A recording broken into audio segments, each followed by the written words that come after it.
வணக்கம் ஃப்ரெண்ட்ஸ். வரும் 2026 சட்டமன்ற தேர்தலில் பாஜக, அதிமுக, பாமக, டிடிவி தினகரனோட அமமுக மற்றும் சில கட்சிகள்லாம் ஒன்றா சேர்ந்து போட்டியிட்டதாக அறிவிச்சிருக்கிறாங்க. இது ஒன்றும் பெரிய வியப்போ ஆச்சரியமோ கிடையாது. ஆனால் பாஜகன்ற ஒரு தீய சக்திக்கு தமிழ்நாட்டில் மறுபடியும் ஒரு வழி அமைச்சு கொடுக்கறதுக்கு அதிமுக துணை போகிறத இது நல்ல. ஏன்னா மற்ற மாநிலங்களில் பாஜக கூட இருக்கிற கூட்டணி கட்சிகளை எந்த அளவுக்கு அவங்க சிறுமைப்படுத்தியிருக்கிறாங்க, அந்த கட்சிகளை உடைச்சி சின்னாமண்ணம் பண்ணிட்டு அந்த மாநிலத்தில் அவங்களோட ஆட்சியை கொண்டு வந்திருக்காங்கிறத அதிமுக புரிஞ்சுக்கணும். அதேபோல் கூட இருக்கிற பாமக, டிடிவி அந்தவங்கெல்லாம் கொஞ்சம் புரிஞ்சு நடந்துக்கணும்.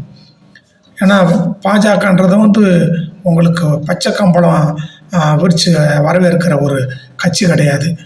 மதவாத சக்தி எங்கெல்லாம் அன்பு, சமாதானம், சகிப்புத்தன்மை இருக்கா அங்கெல்லாம் அதுக்கெல்லாம் வேட்டு வச்சு அங்கே கலவரத்தை உண்டு பண்ணுறது தான் பாஜகவுடைய திட்டமே, பாஜகவுடைய செயல்பாடுகளே.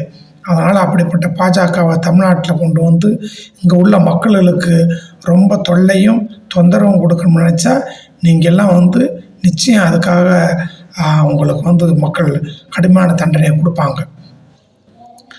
அதே போல் அதிமுகவினர் இன்னும் ஒரு விஷயத்தை நல்லா புரிஞ்சுக்கணும். பாஜகவை நீங்கள் லேசில் இடப்படாதீங்க. பாஜக ஜெயிக்கிறதுக்கு அதிமுகவினர் எந்த காரணத்தை கொண்டும் நீங்கள் ஒத்துக்காதீங்க. நிச்சயம் அவங்களுக்கு ஒத்துழைப்பு கொடுக்காதீங்க. ஏன் சொல்கிறோம்னா, எடப்பாடி அவர்கள் முதலமைச்சர் ஆகிறதுக்கு பாஜக ஒரு காலம் ஒத்துக்காது. நீங்கள் ஒரு 50 சீட்டு ஜெயிக்கிறீங்கன்னா அந்த 50 சீட்டில் 25 பேரை உடைப்பாங்க.